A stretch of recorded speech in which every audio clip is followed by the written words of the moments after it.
Good morning. And hindi muna ako nagpunta sa bundok. Hindi kami umakyat. Yung asawa ko lang at saka yung mga hipag ko ang umakyat dahil masama ang aking pakiramdam. Sinisipon at inuubo na ako. Siguro sa biyahe, ang init. Tapos sabay nag-commute ako, nag-bus ako ng aircon. Eto na ang result. Sipon at ubo. Ayan, may konting lagnat.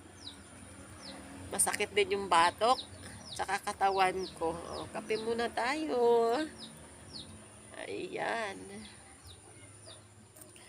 Kape-kape muna para mapawisan.